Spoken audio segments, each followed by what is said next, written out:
Manny Ramirez, Darrelle Revis, Khalil Mack, Chris Paul, DeAndre Hopkins, Shady McCoy, Randy Johnson, Kevin Garnett, Eric Dickerson, Shaq, Wayne Gretzky, A-Rod. All of these players have one thing in common. They were part of some of the biggest, craziest trades in the history of all sports. But what if I told you none of these trades could amount to the magnitude and the craziness of the trade I'm about to show you? A team for a team. If you think that's bizarre, believe me, it only gets worse. Before we do move on, please comment the craziest trade you've ever heard of down below. Let's move the chains.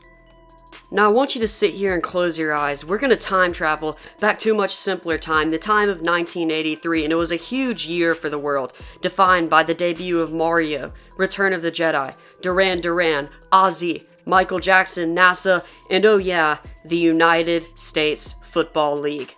Now before we go forward, just comment if you know anything about the USFL at all, and if you do, feel free to comment what you know about it. To understand the trade, I'm going to have to lay down some context for you. The USFL had its premiere season in 1983 with 12 teams across the United States, with games being played in the spring. Some notable names from this league include Herschel Walker, Jim Kelly, Doug Flutie, Reggie White, and my personal favorite, Marcus Dupree. The football was meant to be fun and exciting for fans, while staying away from the serious tone of the National Football League. In fact, here's an advertisement from the league that pretty much sums up how it saw itself as a league as a whole. You may have noticed how the USFL has attracted top quality players, like Heisman Trophy winners Doug Flutie and Herschel Walker.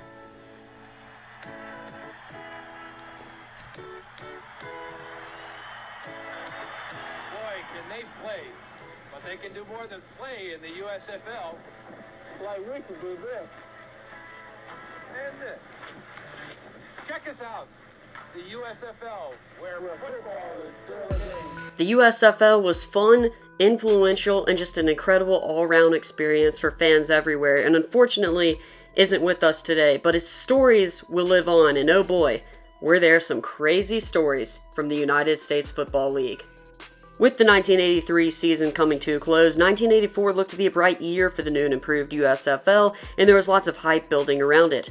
But it doesn't come without any problems. Heart surgeon and owner of the Chicago Blitz, Ted Dietrich, was not happy with ticket sales and was not happy with the fact that he would have to travel from Arizona to Chicago for every home game. Despite posting a strong 12-6 record with head coach George Allen, he was not happy with his overall USFL experience. The Blitz owner reportedly lost millions of dollars and didn't think it was worth flying to Chicago for every home game of the season from his home in Arizona. Now enter the Arizona Wranglers. At the bottom of the Pacific Division, posting just a 4-14 record as one of the worst teams in the United States Football League. Jim Joseph was the owner, and after year one, he wanted to pull the plug on his spring football venture, so he sold the Wranglers to Dietrich, who was happy with an Arizona franchise. Dietrich then turned around and sold the Blitz to another heart surgeon and friend, James Hoffman.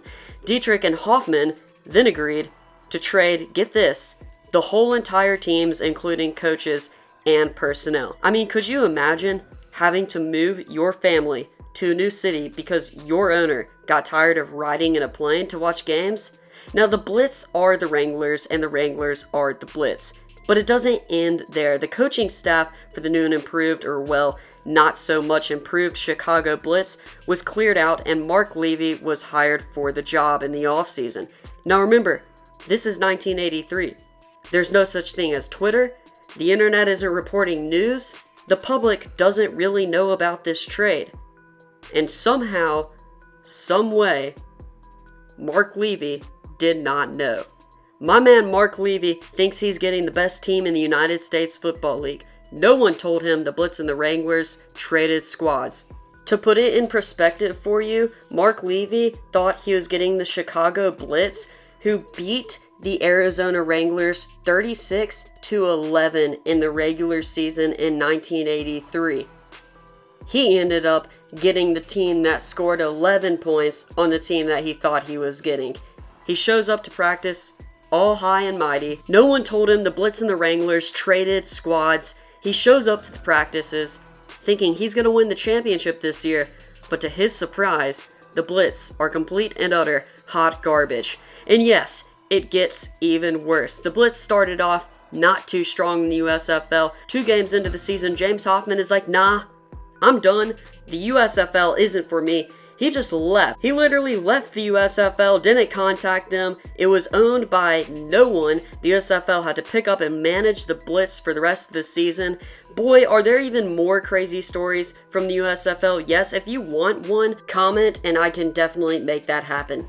Thanks for watching the End Zone. Be sure to subscribe, hit that bell for notifications so we can move the chains.